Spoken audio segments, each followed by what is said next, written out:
Hi everybody and welcome back to my YouTube channel. My name is Rachel Simons and today we're going to be doing part 2 of my fitness journey, which is a little bit about my pregnancy and then mostly sort of about postpartum fitness.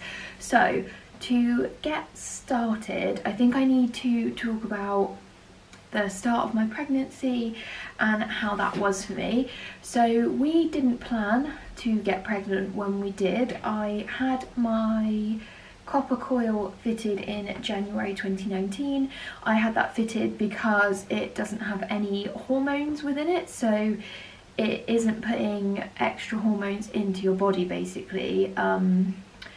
I chose to do that because I felt like the hormones that I was getting from the pill and that I would get from other forms of contraception were messing up things like my sleep cycle. I think it had an effect on how much muscle I was able to put on in the gym. So I chose to stop taking a hormonal contraception and have the coil fitted. Now, the coil is about 99.9% effective in stopping you getting pregnant, so obviously we were fairly certain that we weren't going to get pregnant. However, in July 2019 I started to get some symptoms. So I was really tired, my boobs were getting a bit sore, I wasn't able to drink protein shakes. When I was having caffeine it was making me feel very ill. So I said to my husband, I think I might be pregnant. Obviously because of the contraception I was on, we were fairly certain that that wasn't going to be the case. So to rule that out as the kind of first thing, I took a pregnancy test in August. I think it was the 5th of August, and I was pregnant. We then went through the process of having an early scan because having a coil fitted at the same time as being pregnant can be extremely dangerous. And during that scan they couldn't see the coil at all, so it turns out that it has most likely fallen out. So they can't find it anywhere in my body, so they don't think that it has punctured and gone anywhere else. So essentially it fell out, and because it fell out I got pregnant, which for me and my husband, it was great. We were really happy when we found out that I was pregnant. So although it was a massive surprise, we were not in any way angry or upset. We were super excited. And actually, once I'd voiced that I thought maybe I was pregnant, if I hadn't have been, I think I would have been quite disappointed. So it was literally like the best news we could have had, and my little girl is the best thing that has ever happened to us. So we're very grateful for our little accident that turned out to be the best surprise of our lives. So that's how I found out I was pregnant and how I got pregnant. I got married in August 2019, so on my wedding day I was about 10 weeks pregnant. So I actually spent a lot of August lying down and being extremely tired. Being pregnant really took it out of me. I was really tired and really sick all the time. I wasn't physically sick, but just the feeling of nausea pretty much 24/7 just took it out of me. I was still obviously working full time. I work about 40 hours a week, so it was basically taking everything I could just to go to work and function there. So in the run up to our wedding I was pretty much out, to be honest. Luckily I had arranged everything really ahead of time, so it's just doing the tiny little details. Luckily I had a huge adrenaline surge on my wedding day and we had no problems there. Went on our honeymoon and then came back, and I told work because at that point I think I was 15 weeks pregnant, so I had to let them know just because of the simple fact that I was still absolutely dead. So my first trimester wasn't the greatest. I had to stop exercising pretty much as soon as I found out I was pregnant because of the simple fact that I did not have the energy to go to the gym. I could barely go to work and get through the working day to then come home and stay awake for an evening. I think I was going to bed at 9 p.m. every evening, waking up sort of, you know, like whatever it was, 6:37 to go to work, and that was pretty much taking everything out of me that I could give. So I didn't work out at all during my pregnancy. I tried to stay active by being at work and walking, but otherwise I did no forms of activity whilst I was pregnant. So It was tough, just because I absolutely love working out. It is a massive mental escape for me. It's not just sort of the physical aspect, but actually like the mental struggle of not being able to work out was really tough. So obviously that's 9 months where I couldn't do anything for my fitness journey. So I gave birth in March 2020, and then a week later the country went into lockdown, which obviously was pretty crappy. So we were stuck inside for a lot of the time, and that was hard, and I'd had a C-section, so recovery from that isn't awful, but it is major surgery, so you are very sore.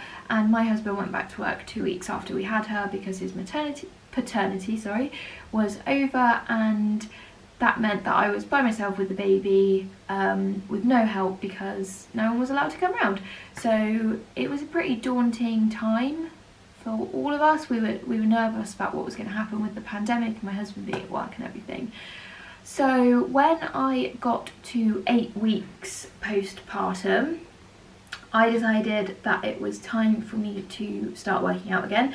The reason I went with 8 weeks is because at that point I was able to go to the doctors and have a check to be signed off to work out again. That happens usually at 6 weeks, but because of COVID they bunched together the baby's 8-week check and the 6 weeks postnatal check for mum, so I had to wait until 8 weeks out. Prior to those 8 weeks, all I had been doing was walking. So I started out by sort of doing like 10 minutes a day, then I was pushing out 20, 30, 40, 50, and then by the time we got to 8 weeks I think I was able to walk for up to an hour. So I was just walking around where we live, just trying to do as much as I could, and then also just having the baby, you're like wandering around the house.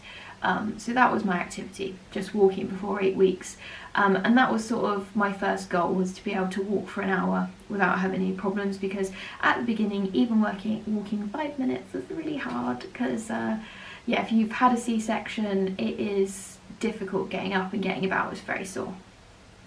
So we hit 8 weeks, I had the check, had the sign off by the doctors, and I started back up with Tone and Sculpt again. So if you haven't watched any of my videos previously, I am an ambassador for the Tone and Sculpt app, which is Chrissy Cella's fitness app. I've been working with them since March 2019, so a really long time.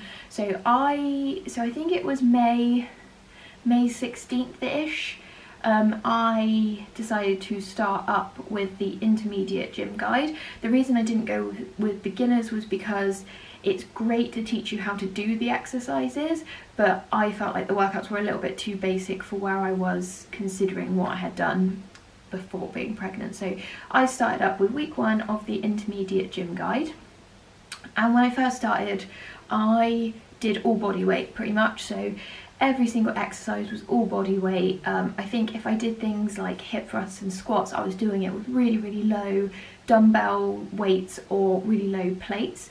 I didn't use barbells for a long time. Just for a bit of context as well, I've just realised if you don't follow me on Instagram you wouldn't know, but we have gym equipment in our garage, so that's how I was able to do the gym workouts, because we had the equipment at home, luckily. So I started doing that in May. Like I said, I was doing body weight probably for 4 to 5 weeks. I didn't feel comfortable taking heavier weight until quite a bit into the journey, so I think, yeah, maybe when I got 5 weeks after started working out, I started using barbells and lifting heavier weights and just trying to progress every session. So my goal when I started after having the baby was to just try and be as healthy and as happy as I physically could, and a lot of that was to do with mental fitness as well as physical fitness. So for me, not being able to work out during my pregnancy was really tough.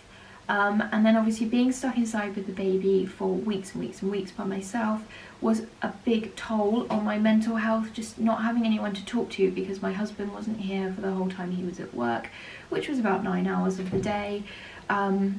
It was really lonely, so being able to get back into fitness sort of gave me like a little bit of an escape, even if it was only for an hour a day. It gave me like a little boost, so that was kind of my #1 priority. It wasn't necessarily just about losing baby weight, because that was kind of just a positive on the side. So I think for about 8 weeks I was doing sort of like body weight, really low weight with the barbell, not pushing too much because I was still waiting for my C-section to fully recover. And then also you do get separation in your abdominals when you get pregnant, because of how far out obviously your stomach muscles are pushed, they become separated, and you can have something that is called a diastasis, which is a separation of your abs, and that can be really, really serious and dangerous if you do not take the right precautions to fix it. So alongside doing my gym guide, I was also doing a postnatal Pilates class to try and fuse the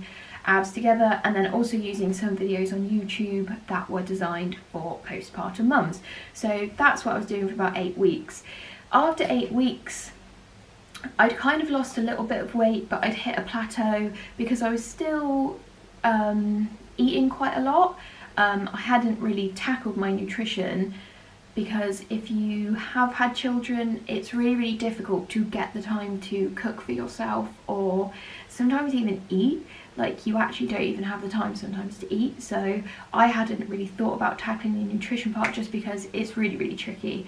So it was about 8 weeks after I started, so I think I'm about 4 months postpartum at that point. So at 4 months I decided, now I'm going to start tackling my nutrition. I felt like I'd really worked the walking into my routine, I'd sorted out, you know, the fitness with Tone and Sculpt, and then I wanted to do the nutrition. So what I decided to do was start counting calories.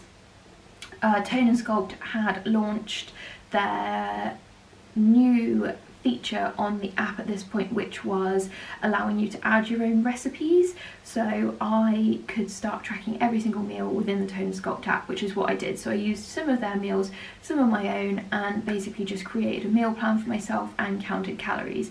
And that's when I really, really started to see like the physical differences.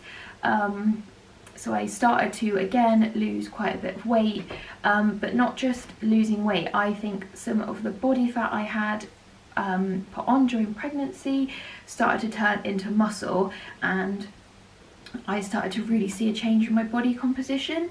So I was counting calories for a little while, but I wasn't doing anything too low calorie, mainly because I just need the energy to look after the baby. You get tired enough from looking after a 4 or 5 month old without being in a huge calorie deficit and basically completely wiping out all your energy. So another one of my goals this time around was to try and keep my maintenance calories as high as possible and keep my metabolism going, so that I wasn't eating really small amounts of food, because I didn't want to ruin this time with the baby. I wanted to really, really enjoy myself still, and being tired was not part of that. So that was another one of my goals. So I think, yeah, I was counting calories, taking weeks off here and there. It was nothing too serious, and I started losing weight and my body composition really started to change. And I think it was kind of between July and September that I saw a really, really big change between sort of my muscle level. And actually throughout the month of August, I was probably eating what I would say is around my maintenance calories, and at that point I saw a really big jump between sort of my stomach leaning out a bit, but also building muscle in my upper body and my lower body leaning out as well. So that was just on my maintenance calories. So I worked really, really hard on making sure every session I was progressing a little bit. So it became really, really important to me that every session I was pushing myself a little bit further. And that's one of the great things about the Tone and Sculpt app. You can record your weights, or you can leave yourself little notes. So what I would do, you record your weight. So say one session I did 5 kg, next session I would do 6. Or if I couldn't get to 6, I'd do 5.5, or if I couldn't do 5.5, I'd do 5.25 or whatever. And then also, if I felt like I'd hit the weight limit that I could do, I would put a note in saying, next session, do more reps, do more sets. And that's how I was pushing myself to make sure I kept progressing.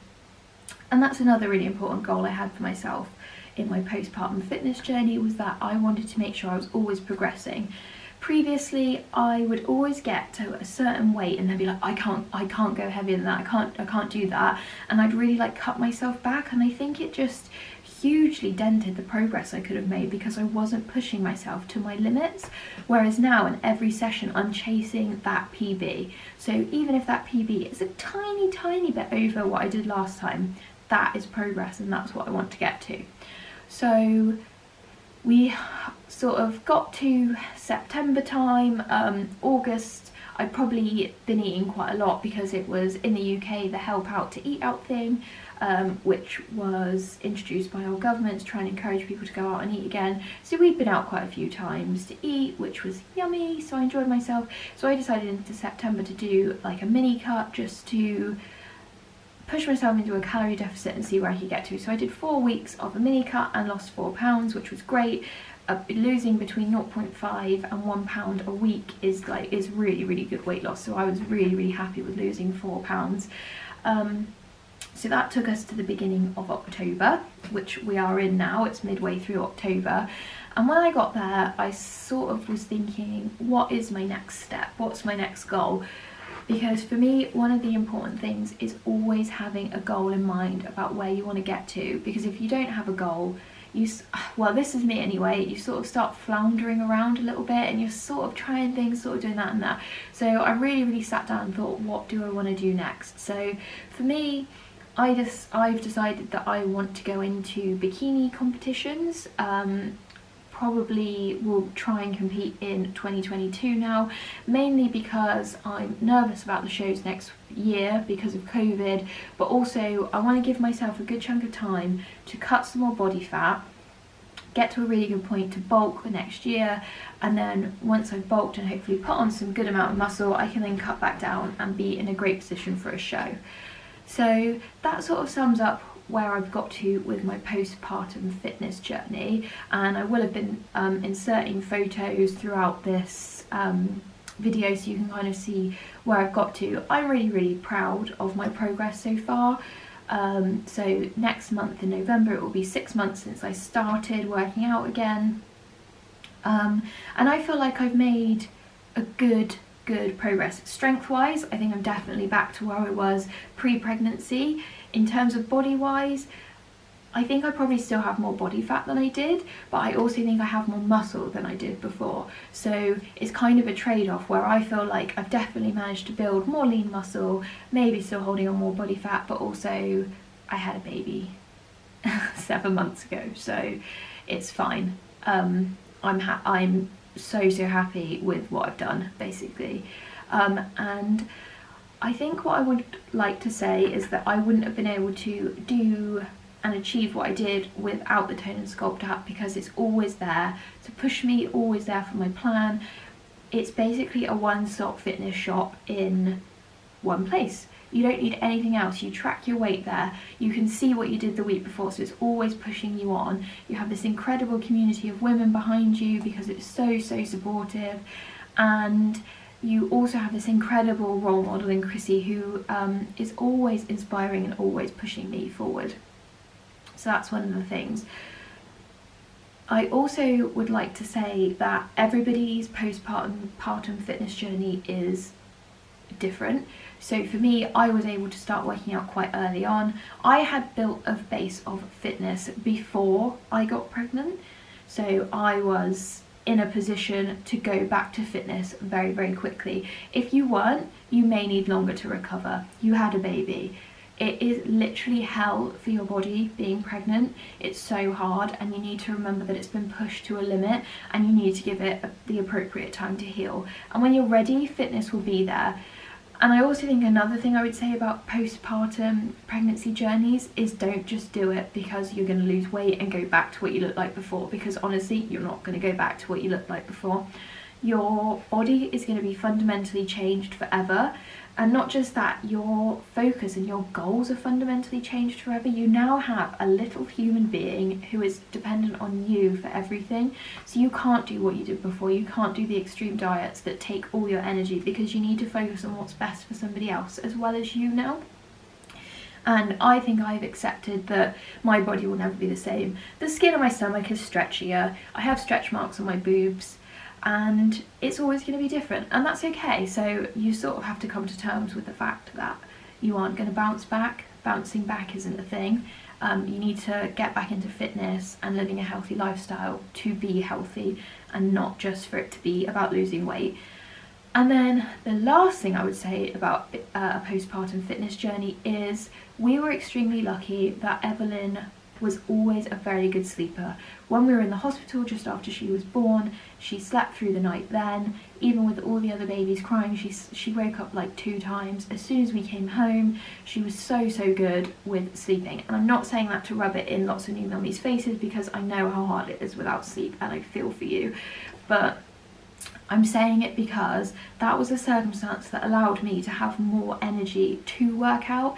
If Evie was still waking up 2-3 times in the night, I couldn't be working out and doing what I'm doing. So you need to make sure that you've got into a routine and position with your baby that is allowing you to get enough rest. Without rest, you cannot progress with your fitness. You are going to wipe yourself out, and it is, again, not healthy for you, and it is not healthy for your baby. So just make sure that you're actually in a position to start working out before you do it. And make sure you rehab your core, because your ab separation can become very severe. It can be really serious, and core strength is so important. And I'm not talking about you getting a six-pack here. What I'm talking about is your deep core muscles being able to give you things like stability and balance. When I first went back to fitness, doing things like lunges were damn near impossible because I was so wobbly from the fact that I didn't have a strong core. Doing that rehab of your core is so important. That is something that Tone & Sculpt doesn't provide, so I found it elsewhere with using a postnatal yoga class and then also using some YouTube videos. However, if you are not into fitness and you do not understand a lot of things like deep core connection, you should seek professional help to get some guidance on what you should be doing. There's loads of resources out there, but if you don't understand what they're saying, it's not going to help you and you could actually make it worse. Things like crunches are not good, so make sure the people that you're listening to know what they're talking about, because it could be very serious and you could really harm yourself. I think that's pretty much what I want to say. So I'm really proud of the progress I've made, and that's kind of like the second chunk of my fitness journey, just explaining where I was. I hope that you enjoyed the video. If you want to see some more things like my transformations, videos, more stuff from Tone & Sculpt app, you can check me out on Instagram, which is Rachel B. Simons. I post on there daily, lots of motivational stuff, lots of educational content, and then also videos from Tone & Sculpt app that you can see. I really hope that you are enjoying my videos. I think next what I'm going to do is a mini haul from Buff Bunny collection, because I picked up some pieces from their Rebel with a Cause launch, and within that video as well I'm going to do some snack calorie hacks. So some of the snacks that I have that are low calorie but are still sort of like sweet and yummy, that I utilise while I'm in a calorie deficit. So I hope that you enjoyed this one, and if you did, give me a like and leave me a comment. I absolutely love hearing from you guys, so I would really appreciate if you did do that. And also click subscribe to the channel and click the little notification bell so it will let you know when I upload. Thanks guys.